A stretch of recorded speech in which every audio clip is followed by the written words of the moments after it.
بسم اللہ الرحمن الرحیم۔ ناظرین السلام علیکم ورحمۃ اللہ وبرکاتہ۔ اصول حدیث کا ہمارا کورس چل رہا ہے، آج اس سلسلے کا 5واں لیکچر ہے۔ تو لاسٹ ٹائم ہم نے ڈسکس کیا تھا، یعنی آخر میں جہاں ہم نے 4تھ لیکچر جو ہے وہ اس کا اینڈ کیا تھا، وہ ہماری بحث چل رہی تھی محکم اور مختلف الحدیث کی۔ تو اس بحث کو اختتام تک پہنچاتی ہوئی آج انشاءاللہ سے ہم ایک نئی بحث کا آغاز کریں گے، اور وہ ہے خبر مردود۔ یعنی ابھی تک ہم نے ڈسکس کیا ہے خبر مقبول کو، ایسا ہی ہے نا، یعنی وہ خبر جو کہ ایکسیپٹڈ ہے۔ تو اس کی کتنی قسمیں ڈسکس کی ہم نے؟ 4، ٹھیک ہے۔ جس خبر کو ایکسیپٹ کیا جائے گا اس کی 4 قسمیں: صحیح، صحیح لذاتی ہی، یعنی صحیح بھی کہتے ہیں، صحیح لذاتی بھی کہتے ہیں، اور دوسری صحیح لغیری، اور تیسری حسن لذاتی، اور چوتھی حسن لغیری، ٹھیک ہے۔ اس کے بعد ہم ڈسکس کریں گے خبر مردود کی اقسام۔ لیکن اس سے پہلے ہماری ایک بحث آئی تھی، اور وہ کیا تھی؟ اختلاف حدیث کی بحث، کہ جب احادیث جو ہیں وہ آپس میں کنٹرڈکشن ہو ان میں، ٹھیک ہے۔ رسول اللہ صلی اللہ علیہ وسلم کی باتوں میں ایک بات تو ذہن میں رکھیں کہ کنٹرڈکشن نہیں ہوتی، ممکن نہیں ہے۔ اگر تو ثابت ہو جائے کہ یہ دونوں باتیں اللہ کے رسول صلی اللہ علیہ وسلم کی ہیں تو پھر کنٹرڈکشن نہیں ہوگی، لیکن کنٹرڈکشن ہمیں نظر آ رہی ہے، ہمیں نظر آ رہی ہے، ٹھیک ہے۔ تو اب ہم نے کیا کرنا ہے؟ اس کو حل کرنا ہے۔ تو اس کو حل کرنے کے کیا طریقے ہیں؟ اس کو حل کرنے کے 4 طریقے ہیں، ٹھیک ہے۔ تو ہم نے کہا تھا احادیث 2 قسم کی ہیں، کچھ تو وہ ہیں جنہیں محکم کہتے ہیں، یعنی جن کا آپس میں اختلاف نہیں ہے۔ کچھ احادیث ایسی ہیں جن کو ہم کہتے ہیں مختلف الحدیث۔ مختلف الاحادیث وہ ہیں جن کا آپس میں کیا ہے؟ اختلاف ہو جاتا ہے۔ اچھا، ایک اور بحث ہے جو ہم اصول فقہ میں پڑھیں گے، وہ بہت اہم اور امپارٹنٹ ڈسکشن ہے آج کل کے ہمارے اس زمانے کے اعتبار سے، اور وہ ڈسکشن یہ ہے کہ لوگ کہتے ہیں جی حدیث قرآن کے خلاف ہے۔ حدیث کیا ہے؟ قرآن کے خلاف، ہم اس لیے حدیث کو نہیں مانتے، ٹھیک ہے۔ وہاں پہ بھی اصل میں حدیث قرآن کے خلاف نہیں ہوتی، بلکہ کس کے خلاف ہوتی ہے؟ ان کی اس انڈرسٹینڈنگ کے خلاف، ان کی اس تفسیر کے خلاف، انٹرپریٹیشن کے خلاف۔ جو انڈرسٹینڈنگ ان کی ڈیولپ ہوئی ہے قرآن سے، یا جس طرح سے انہوں نے قرآن کو انٹرپریٹ کیا، یا جس طرح سے انہوں نے قرآن کو سمجھا، تو ان کی سمجھ اور حدیث آپس میں ٹکرا رہی ہوتی ہے۔ قرآن اور حدیث آپس میں نہیں ٹکرا سکتے، کیوں؟ ایک خدا کی بات ہے اور ایک خدا کے رسول کی بات ہے۔ اگر دونوں اتھینٹک ہوں، ٹھیک ہے نا، قرآن تو ہے ہی اتھینٹک، لیکن حدیث بھی اگر ثابت ہو جائے کہ یہ صحیح حدیث ہے تو ممکن نہیں ہے کہ وہ قرآن سے ٹکرائے۔ اس کو ہم تفصیل سے ڈسکس کریں گے انشاءاللہ اصول فقہ میں، لیکن ابھی ہمارا یہ موضوع نہیں ہے حدیث اور قرآن کا ٹکراؤ، ابھی ہمارا یہ موضوع نہیں۔ ابھی ہمارا موضوع کیا ہے؟ کنٹرڈکشن کس میں ہے؟ احادیث میں، ود ان احادیث ہے، ٹھیک ہے۔ اس کو ہم نے کہا تھا 4 طرح سے حل کرتے ہیں۔ سب سے پہلے کیا کرتے ہیں؟ جمع کرتے ہیں۔ اس کو توفیق بھی کہتے ہیں، موافقت پیدا کرنا۔ 2 حدیث میں کیا کرنا؟ موافقت پیدا کرنا، ان کو جمع کرنا۔ جمع کرنے کا مطلب کیا ہے؟ ایسا مفہوم بیان کرنا، ایسی انٹرپریٹیشن کرنا کہ جس سے کنٹرڈکشن ان کی کیا ہو جائے؟ ختم ہو جائے، آبجیکشن ختم ہو جائے، اعتراض باقی نہ رہے، ٹھیک ہے۔ مثال کے طور پہ جیسے یہاں پہ انہوں نے احادیث جو ہے وہ 2 بیان کی ہیں۔ یہ آپ کی جو کتاب ہے اطیب المنح، ایک حدیث ہے جس کو شیخان نے روایت کیا۔ شیخان سے کون مراد ہے؟ شیخان امام بخاری اور امام مسلم، شیخ کا تثنیہ شیخان، ٹھیک ہے۔ شیخان یہ اس طرح سے، ٹھیک ہے۔ شیخون سے شیخان ہے، تو شیخان سے مراد کون ہوتا ہے؟ امام بخاری اور امام مسلم۔ ایک حدیث ہے فر من المجزوم، فر من المجزوم۔ مجزوم کسے کہتے ہیں؟ کوڑی کو، ایک بیماری ہے نا کوڑ پن، ٹھیک ہے۔ تو مجزوم سے بھاگو، کیسے؟ فرارا کا من الاسد، کیسے بھاگو؟ جیسے شیر سے بھاگتے ہو، ٹھیک ہے، ایسے بھاگو تاکہ تمہیں بھی کوڑ پن نہ لاحق ہو جائے۔ کس کی روایت ہے؟ بخاری مسلم کی، ٹھیک ہے۔ دوسری حدیث ہے جو کہ مسلم کی ہے، لا ادوا ولا تیرا، کوئی بیماری متعدی نہیں ہوتی، لا ادوا، کوئی بیماری متعدی نہیں ہوتی۔ یہ دونوں حدیثیں آپس میں ٹکرا رہی ہیں۔ ایک حدیث یہ کہہ رہی ہے کہ مجزوم سے بھاگو، ٹھیک ہے، جس کو کوڑ پن کی بیماری ہو، اس سے کیا کرو، بھاگو، اس کے پاس نہیں بیٹھنا. کیسے بھاگنا ہے؟ جیسے شیر کو دیکھ کے بھاگنا ہے. ٹھیک ہے، کیا مقصد ہے اس کا؟ اس کے پاس بیٹھو گے تو لگ جائے گی. ٹھیک ہے. دوسری حدیث کیا کہہ رہی ہے؟ لا ادوا، کوئی بیماری متعدی نہیں ہوتی. متعدی کا مطلب سمجھتے ہیں نا، ایک سے دوسرے کو نہیں لگتی. تو دونوں حدیثوں میں کیا ہے؟ کنٹرڈکشن ہے. بظاہر یعنی نظر آ رہی ہے، اصل میں نہیں ہے، حقیقت میں نہیں ہے. تو جمع کرنے کا مطلب یہ ہے کہ اب آپ ان دونوں کی ایسی انٹرپریٹیشن کریں گے، یہ بھی کلیئر ہو جائے، یہ بھی کلیئر ہو جائے، کنٹرڈکشن باقی نہ رہے. ٹھیک ہے. تو اس حدیث میں جو یہ کہا گیا ہے کہ لا ادوا، کوئی بھی بیماری متعدی نہیں ہوتی، تو اس سے مراد کیا ہے؟ اس سے مراد یہ نہیں ہے کہ ایک بندے سے دوسرے بندے کو بیماری نہیں لگ سکتی. کتنی بیماریاں جو لگ جاتی ہیں، ہمارا مشاہدہ ہے نا، آبزرویشن ہے نا، بہت ساری بیماریاں ایسی ہیں ایک سے دوسرے کو لگ جاتی ہیں، منتقل ہو جاتی ہیں. ٹھیک ہے، کبھی خون کے ذریعے، کبھی مطلب وائرل انفیکشن بھی ہوتی ہے اور بلڈ انفیکشن وہ منتقل ہو جاتی ہے. ٹھیک ہے. تو اس حدیث سے مراد یہ ہے کہ اللہ کے حکم کے بغیر متعدی نہیں ہوتی. ٹھیک ہے. بہت دفعہ میں بہت سو کو نہیں لگتی، بہت دفعہ میں بہت سو کو لگ جاتی. متعدی بیماری ضروری نہیں ہے کہ لگ ہی جائے. ضروری نہیں ہوتا کہ وائرس جو ہے وہ منتقل ہو ہی جائے.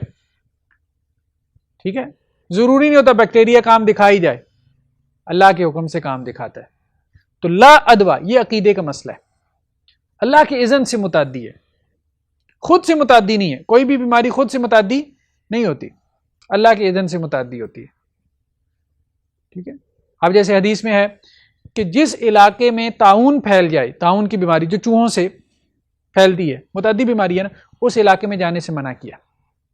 حدیث میں کیا ہے؟ اس علاقے میں اللہ کے رسول نے جانے سے منع کیا جہاں کوئی وبائی مرض پھیل جائے، متعدی بیماری پھیل جائے. ٹھیک، لیکن جو اس علاقے میں ہو ان کو وہاں علاقہ چھوڑنے سے منع کیا. ٹھیک ہے. احتیاط ضروری ہے لیکن ایک حد تک، اتنی نہیں کہ آپ کا عقیدہ خراب ہو جائے. ٹھیک ہے، بندہ مر رہا ہو میں نے اسے ہاتھ نہیں لگانا ہے، مجھے نہ لگ جائے کہیں مرض، اس طرح سے نہیں. ٹھیک ہے. احتیاط جو ہے وہ ممکن حد تک کرنی ہے، احتیاط سے ہمیں منع نہیں کیا گیا. تو بیماری متعدی بیماری ہیں لیکن وہ بھی اللہ کے حکم سے. تو کہتے ہیں بہت سارے علماء کے ہمیں واقعات ملتے ہیں، بلکہ پشاور کے ایک عالم دین، ان کا واقعہ میں نے سنا تھا. وہ کوڑی کے پاس جا کے بیٹھے، ٹھیک ہے، اور انہیں کچھ بھی نہیں ہوا. جی، دوسری چیز ہے نسخ، کہ آپ نے یہ معلوم کرنا ہے کہ کوئی حدیث منسوخ تو نہیں ہے. نسخ میں دو چیزیں ہوں گی نا، ایک ناسخ ہوگا اور ایک منسوخ ہوگا. ٹھیک ہے. ناسخ وہ حدیث ہوگی جو بعد میں ہے اور منسوخ وہ ہے جو پہلے ہے. ٹھیک ہے. تو نسخ کو معلوم کرنے کے کئی طریقے ہیں. اس کو معلوم کرنے کے کتنے طریقے ہیں؟ 4.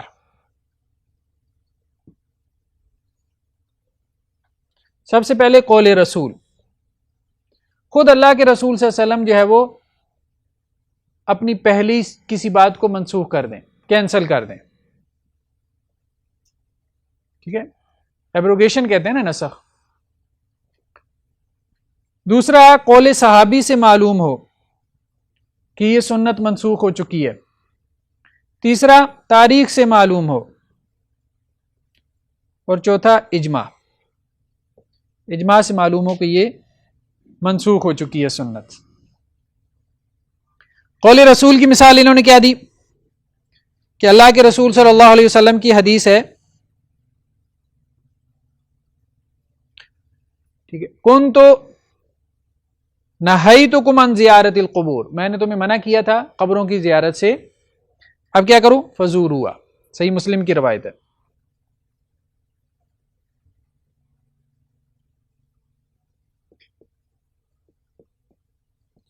اللہ کے رسول یہ کہہ رہے ہیں کہ میں نے تمہیں قبروں کی زیارت سے کیا کیا تھا؟ منع کیا تھا.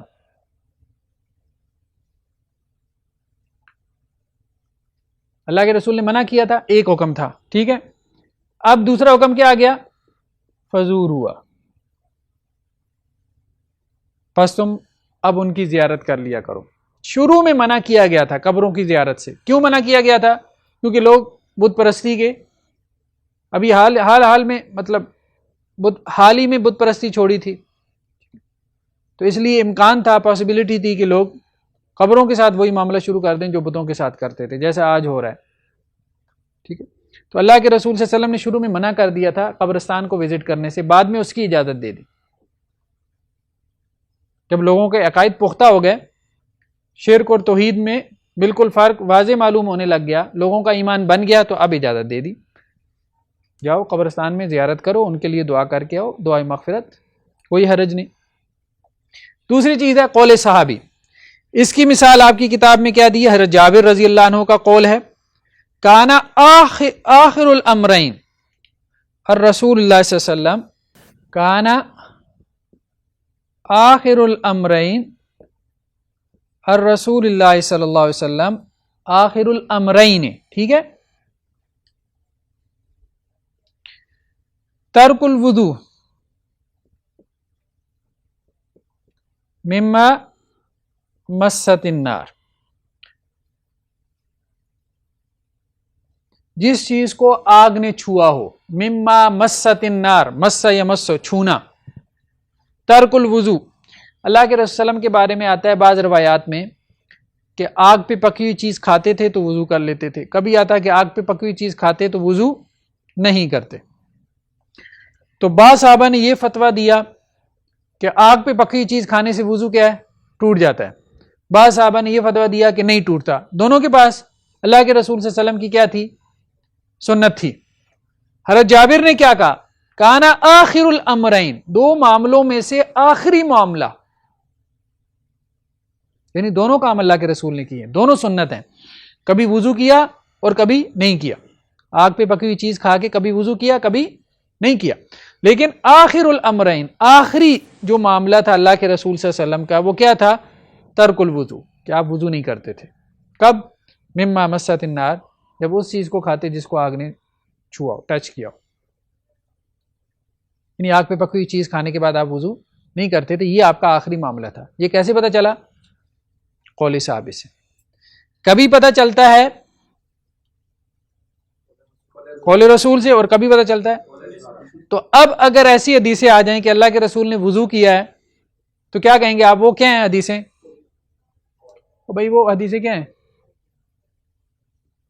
منسوخ ہے نا، ایبروگیٹڈ ہیں، ایبروگیٹڈ ہیں، کینسلڈ ہے، ان کا حکم باقی نہیں رہ گیا. یہی تو ہم بتا رہے ہیں، حدیثیں ایسی بھی موجود ہیں اللہ کے رسول نے وضو کیا ہے. بعض صحابہ یہ کہیں گے کہ وضو کرنا چاہیے، لیکن آپ کیا کہیں گے کہ ٹکراؤ نہیں ہے، کنٹرڈکشن نہیں ہے. کیوں کنٹرڈکشن نہیں ہے؟ کہ وہ پہلے کے دور کی حدیثیں ہیں، بعد میں یہ حکم منسوخ ہو گیا تھا. تیسری چیز ہے تاریخ، کہ تاریخ سے معلوم ہوتا ہے کہ ایک حدیث ناسخ ہے اور دوسری کیا ہے؟ منسوخ ہے. ٹھیک ہے، تو تاریخ کی مثال کیا ہے؟ افطر الحاجم والمحجوم،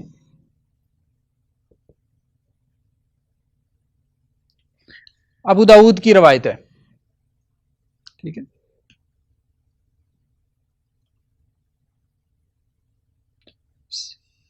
ہجامہ جانتے ہیں نا، ہجامہ کپنگ تھراپی. ٹھیک ہے، قبض کے ذریعے سے خون نکالتے ہیں، فاسد خون نکالتے ہیں، جو کپنگ تھراپی کہتے ہیں اس کو. ہجامہ کرنے والا اور جس کا ہجامہ کیا گیا ہو، دونوں کا روزہ ٹوٹ جاتا ہے. یہ حدیث کیا کہہ رہی ہے؟ سنن ابی داؤد کی روایت ہے. دونوں کا روزہ ٹوٹ جاتا ہے، ہجامہ کرنے والے کا بھی اور ہجامہ کروانے والے کا بھی. یعنی روزے کی حالت میں آپ ہجامہ نہ کر سکتے ہیں، نہ، یہی حدیث کا مفہوم ہوا نا. یہ کون سی روایت ہے؟ سنن ابی داؤد کی روایت ہے. اب ایک دوسری روایت ہے، اس روایت میں یہ ہے کہ اللہ کے رسول صلی اللہ علیہ وسلم نے احتجم،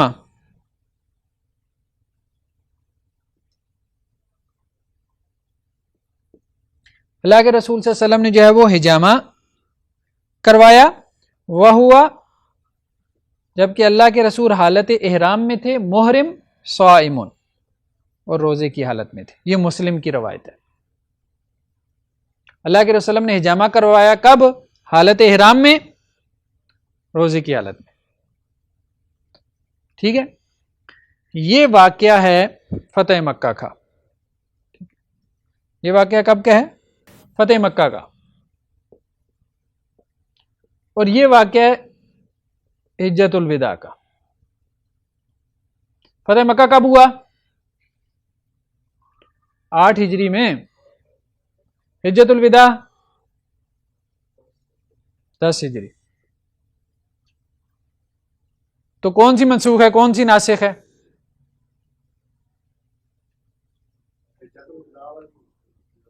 ہاں, یہ حدیث ناسخ ہے اور یہ کیا ہے؟ یہ منسوخ ہے. حجامہ کروا سکتے ہیں روزے کی حالت. ٹھیک ہے, بات سمجھ میں آ گئی. اور بعض اوقات جو ہے وہ اجماع سے معلوم ہوتا ہے کہ یہ روایت کیا ہے؟ منسوخ ہے. جیسے سنن ترمذی کی روایت ہے کہ جس نے شراب پی تو اس کو کوڑے مارو. یہ بات تو ٹھیک ہے, لیکن آگے چل کے کیا الفاظ آتے ہیں سنن ترمذی کی روایت میں؟ آگے چل کے کیا الفاظ آتے ہیں؟ فَإِنْ عَادَ فِي الرَّابِعَةِ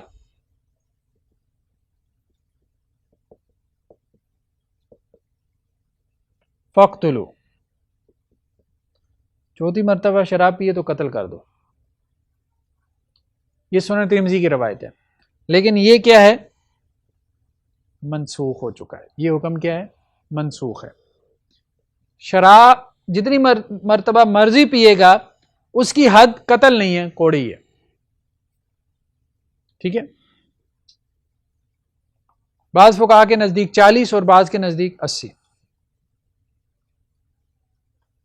سنن ترمذی کی روایت کیا کہہ رہی ہے؟ پہلی مرتبہ کوڑے مارو, دوسری مرتبہ کوڑے مارو, تیسری مرتبہ شراب پیے کوڑے مارو, چوتھی مرتبہ پیے تو کیا کرو؟ قتل کر دو. لیکن علماء کا اس بات پہ اجماع ہے کہ یہ حدیث کیا ہے؟ منسوخ ہو چکی ہے. علماء نے منسوخ نہیں کی, علماء نے فقہا نے منسوخ نہیں کی. ان کو تو کوئی اختیار نہیں ہے کہ وہ حدیث کو منسوخ قرار دیں. انہوں نے صرف بتایا, خبر دی ہے. یعنی وہ صرف میڈیم ہے, ذریعہ ہے. کلیئر ہوگی بات؟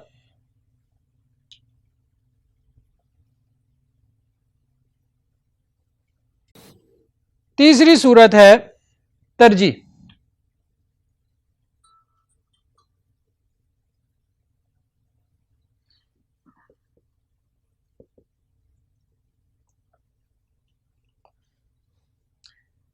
ترجیح کیا ہے؟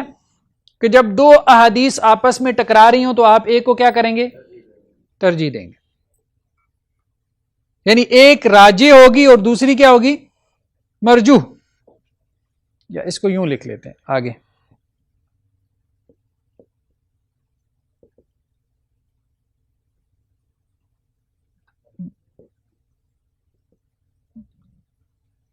یعنی پریفرڈ, جس کو آپ نے پریفر کیا, اور ایک وہ جس کو آپ نے کہا کہ نہیں ہم اس کو پریفر نہیں کر رہے.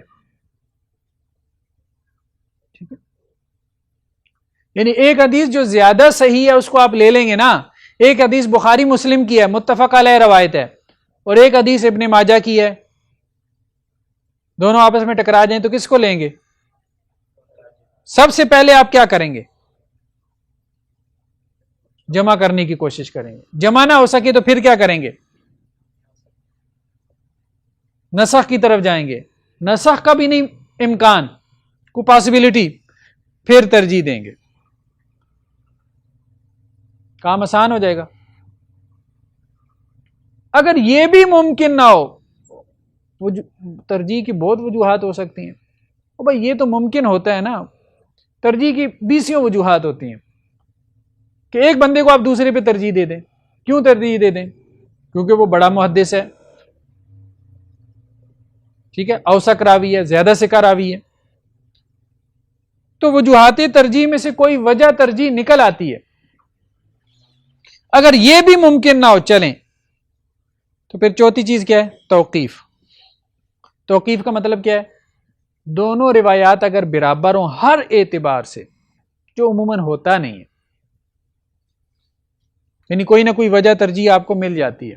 لیکن پھر بھی اگر دونوں روایات ہر اعتبار سے برابر ہوں تو آپ کیا کریں گے؟ توقف کریں گے، دونوں کا معاملہ چھوڑ دیں گے. آپ کہیں گے کہ ہم کسی عالم دین کا انتظار کرتے ہیں، کسی فقیہ کا، کسی بڑے محدث کا، جو کیا کرے، یا تو ان کو جمع کر دے اپنی ذہانت سے، یا اللہ کے پاس سے جو اس کو علم دیا گیا، یا وہ کوئی نسخ کو معلوم کر لے، یا وہ ترجیح قائم کر دے. نہیں، ابھی کتاب میں نہیں ہے، لیکن میں نے آپ کو بتایا نا کہ جیسے ایک بخاری کی روایت ہے اور ایک ابن ماجہ کی روایت ہے، تو آپ بخاری کی روایت کو ترجیح دیں گے. اچھا جی، اگلا ہمارا ٹاپک ہے جی، نیکسٹ ہے جی مردود کی اقسام. ہم نے کہا تھا صحت و ضعف کے اعتبار سے حدیث کی اقسام، ٹھیک ہے، یعنی قبول و رد کے اعتبار سے. ٹھیک ہے، یا اس کو ایک منٹ، صحت و ضعف نہ کریں، قبول و رد. قبول و رد کے اعتبار سے حدیث کی اقسام: مقبول اور مردود حدیث. ٹھیک ہے، مقبول کی کتنی قسمیں تھیں؟ 4. مردود جو حدیث ہوتی ہے، یعنی جس حدیث کو آپ رد کرتے ہیں تو 2 وجوہات سے رد کرتے ہیں. یا تو راوی کے گرنے کی وجہ سے،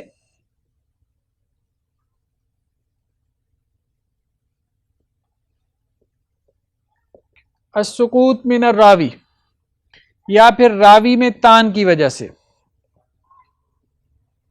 التان فی الراوی. یعنی رد کرنے کی 2 بڑی وجوہات ہیں، 2 بڑی. راوی گر جائے، ہم نے کہا تھا نا سند متصل ہونی چاہیے، کبھی سند کیا ہوتی ہے؟ متصل نہیں ہوتی. کوئی راوی گر جاتا ہے، اور کبھی راوی نہیں گرا ہوتا لیکن خود راوی ثقہ نہیں ہوتا. ٹھیک ہے، تو السقوط من الراوی، راوی گر جائے.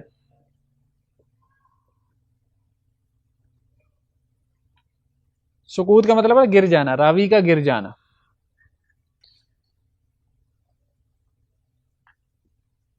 اس کی 6 اقسام ہیں جو آپ کے اس کتابچے میں بیان ہوئی ہیں. بعضوں نے 7 بھی بیان کی ہیں، معنعن کو بھی اس میں لے کے آئے ہیں، لیکن ہم اس کو ڈسکس نہیں کریں گے. معلق روایت، دوسرا مرسل، تیسرا موزل، چوتھا منقطع،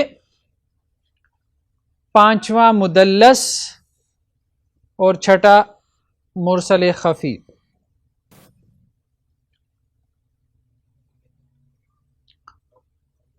موزل، اب ہم اس کو 1 بائی 1 ڈسکس کرتے ہیں. یعنی راوی گر جائے تو راوی کے گرنے کی 6 صورتیں ہو سکتی ہیں. کتنی؟ 6. سند ہے، ایک چین آف نریٹرز ہے، محدث سے لے کے اللہ کے رسول صلی اللہ علیہ وسلم تک. 5 راوی ہیں، 7 ہیں، 10 ہیں، 2 ہیں، 4 ہیں، جتنے بھی ہیں. اس میں کبھی کبھار راوی گر جاتا ہے. راوی جس طرح سے گرتا ہے اس کی کتنی صورتیں ہو سکتی ہیں؟ 6. اس اعتبار سے 6 قسمیں بیان کر دی گئی. یہ کس کی 6 قسمیں ہیں؟ مردود حدیث کی، ریجیکٹڈ، جس کو ہم قبول نہیں کریں گے، جسے آپ کہتے ہیں ضعیف حدیث. ٹھیک ہے، تو معلق اس حدیث کو کہتے ہیں کہ جس کی سند کے شروع سے ایک یا ایک سے زیادہ راوی گرے ہوئے ہوں. مثال کے طور پہ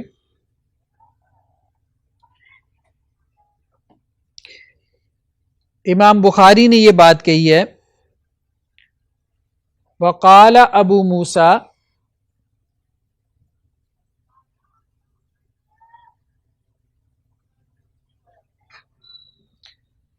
غط النبی صلی اللہ علیہ وسلم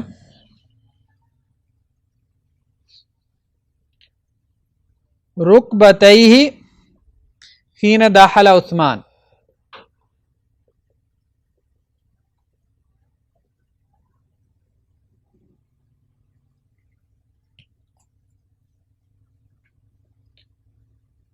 ان کو کہتے ہیں امام بخاری کی معلق روایات.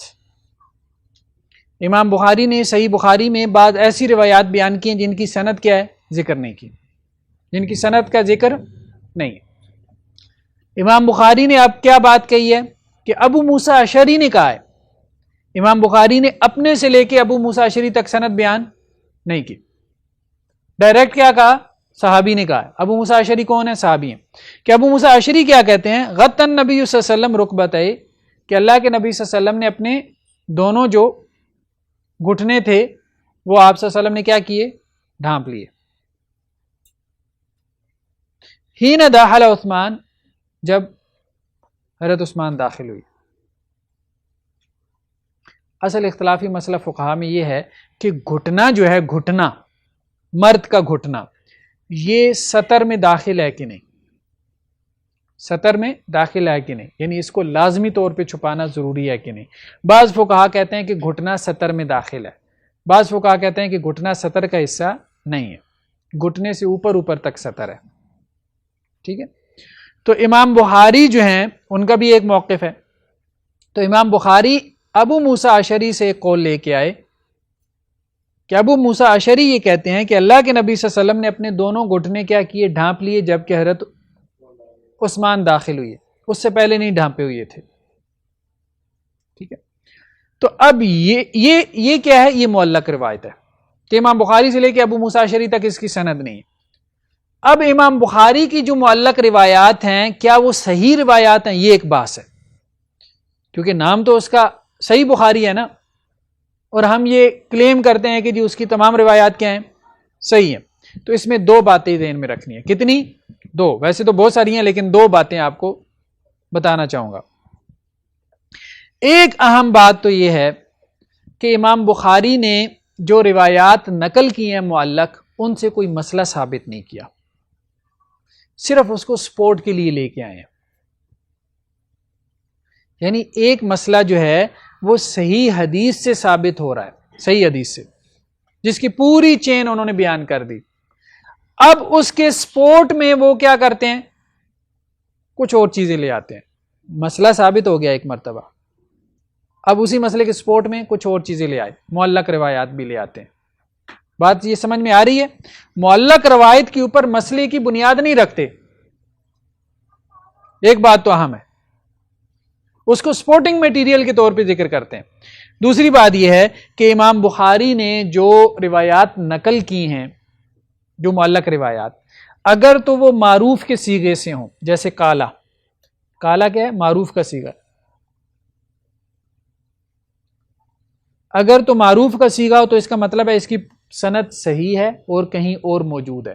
اختصار کے لیے انہوں نے سند کیا کی؟ حذف کر دی. اگر وہ اس کو مجہول کے صیغے سے نقل کریں، جیسے کہیں کیلا، یہ مجہول کا صیغہ ہے، تو پھر اس کا مطلب یہ ہے کہ اب اس کی سند جو ہے وہ ضعیف ہے. یہ معلق روایت ہے.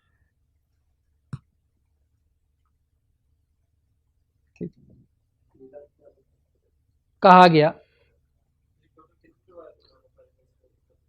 بہت ساری ہیں، بہت ساری.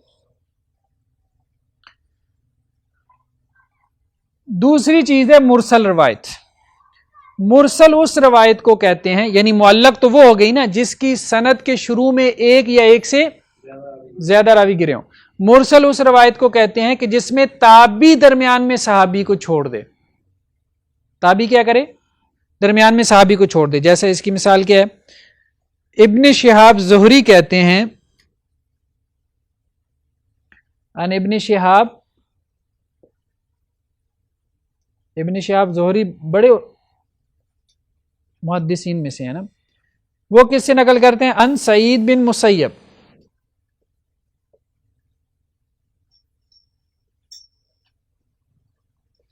اور وہ یہ کہتے ہیں کہ ان رسول اللہ صلی اللہ علیہ وسلم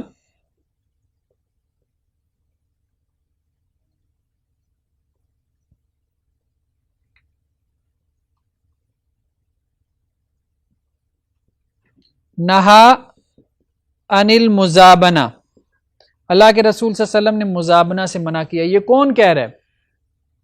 سعید بن مسیب منع کیا.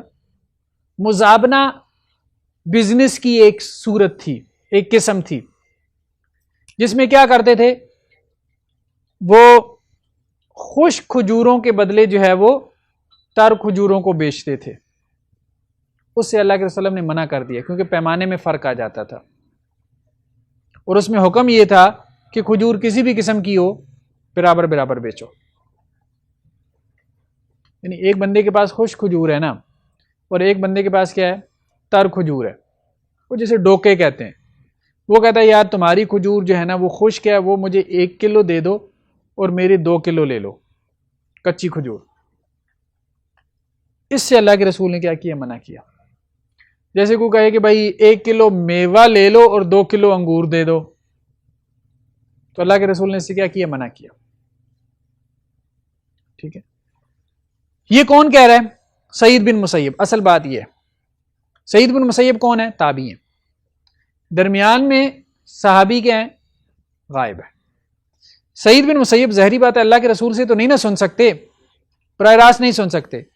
اس کو کہتے ہیں مرسل، یعنی تابعی درمیان میں صحابی کا واسطہ چھوڑ دے. اب اس کے بارے میں اختلاف ہے کہ یہ ضعیف ہے کہ نہیں، یہ روایت ضعیف ہے کہ نہیں. اس کے بارے میں 3 موقف ہے. محدثین کہتے ہیں کہ ضعیف ہے،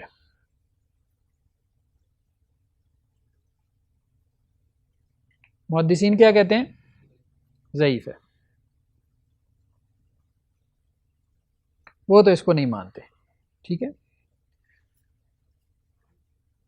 فقہائے ثلاثہ کون ہے؟ فقہائے ثلاثہ امام ابو حنیفہ، امام مالک، اور ایک روایت کے مطابق امام احمد. یہ کہتے ہیں ہم اس کو مانیں گے. بس صرف یہ معلوم کر لیں کہ جو تابعی ہے نا وہ ثقہ ہے. اگر تابعی ثقہ ہو تو ہم اس کو مانیں گے. اس کی وجہ یہ ہے اس نے اگر کسی کو چھوڑا ہے نا تو اس نے ثقہ کو ہی چھوڑا ہوگا، کیونکہ وہ تابعی ہے.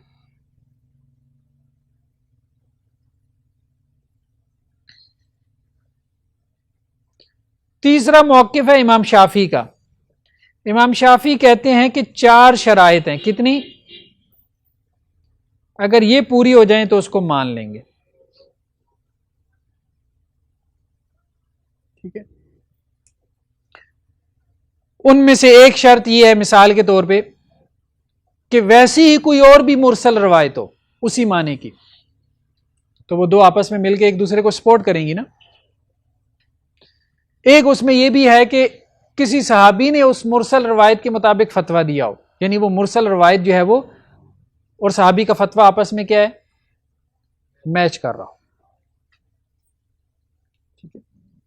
اور ایک شرط اس میں یہ بھی ہے کہ وہ جو ارسال کرنے والا ہے، جو صحابی کا واسطہ چھوڑا ہے، وہ کون ہو؟ ثقہ راوی ہو. یا یہ بھی کہا کہ وہ کبار تابعین میں سے ہو، بڑے تابعین میں سے، جیسے سعید بن مسیب بڑے تابعین میں سے ہے نا.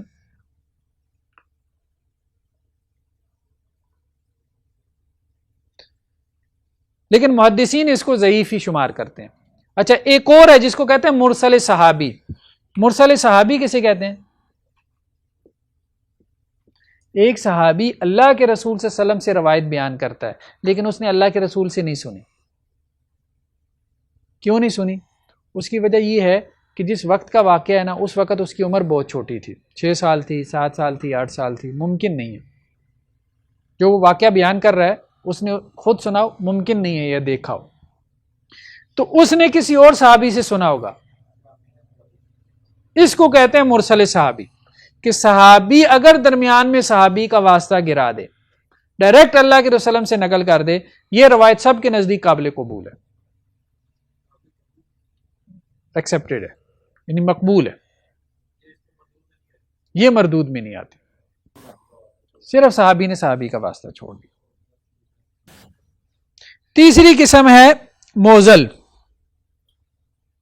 موزل کہتے ہیں کہ کسی روایت کی سند میں 2 راوی پے در پے گر جائیں. اس کی مثال کیا ہے؟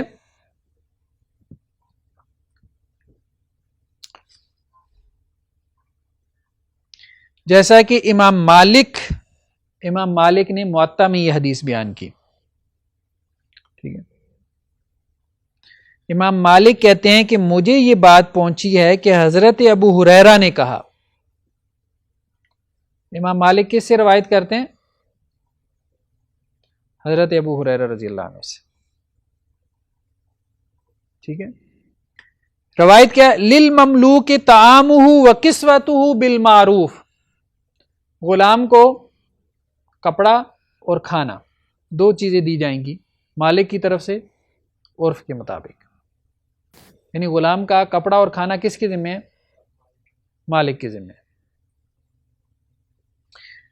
یہ بات بیان کی کس نے؟ کس سے؟ ابو ہریرہ سے. اب اس کی جب حدیث کی سند کہیں اور سے دیکھی گئی تو وہ کیا ہے؟ وہ یہ ہے کہ مالک جو ہیں وہ کس سے بیان کر رہے ہیں؟ محمد بن عجلان سے. اور وہ کس سے بیان کر رہے ہیں؟ اپنے والد سے، یعنی عجلان سے. اور وہ کس سے بیان کر رہے ہیں؟ ابو ہریرہ سے. تو یہ دو راوی جو ہیں وہ امام مالک نے درمیان میں گرا دیے. کیوں گرا دیے؟ جیسا امام بخاری بھی بعض اوقات جو ہے وہ کیا کرتے ہیں؟ پوری سند ہی گرا دیتے ہیں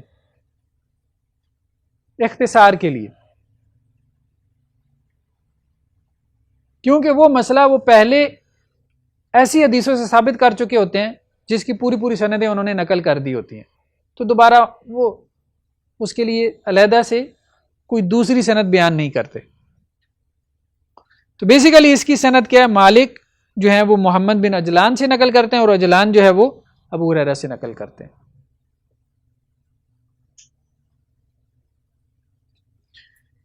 تو موزل ہم نے کیا کہا؟ جس کی سند میں کتنے راوی گرے ہوں؟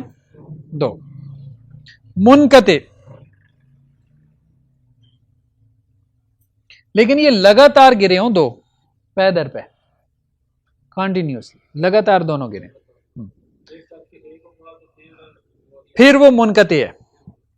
منقطع اس کو کہتے ہیں کہ جس میں ایک یا ایک سے زیادہ راوی گر جائیں، شروع میں، درمیان میں، آخر میں، کہیں سے بھی. ٹھیک ہے جی. اس کی مثال کیا ہے؟ عبد الرزاق جو ہیں وہ سفیان ثوری سے بیان کرتے ہیں، اور سفیان ثوری جو ہے وہ بیان کرتے ہیں ابو اسحاق سے، اور ابو اسحاق جو ہے وہ بیان کرتے ہیں زید سے، اور وہ بیان کرتے ہیں حضرت حذیفہ سے.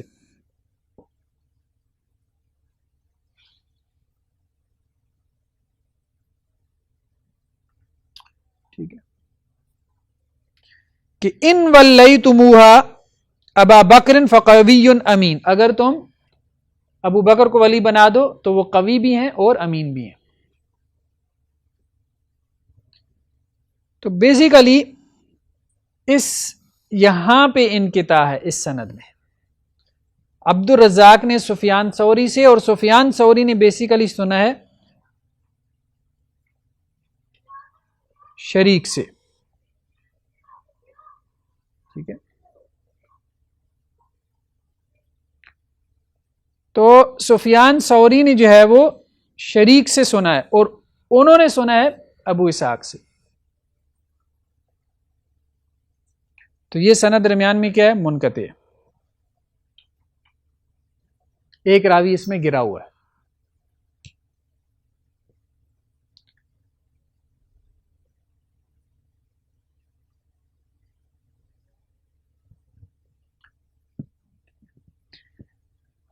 اب یہ موزل نہیں ہے کیونکہ اس میں دو راوی نہیں گرے ہوئے.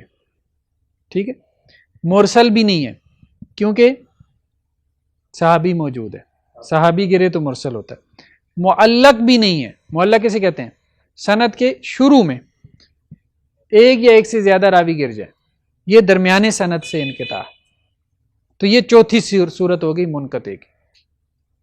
ٹھیک. تو دو صورتیں ہماری رہ گئیں، ایک مدلس اور ایک مرسل خفی. تو یہ ہم انشاءاللہ سے پھر نیکسٹ لیکچر میں ڈسکس کریں. چلیں جی. سبحانک اللہم و بحمدک نشہد ان لا الہ الا انت نستغفرک و نتوب الیک.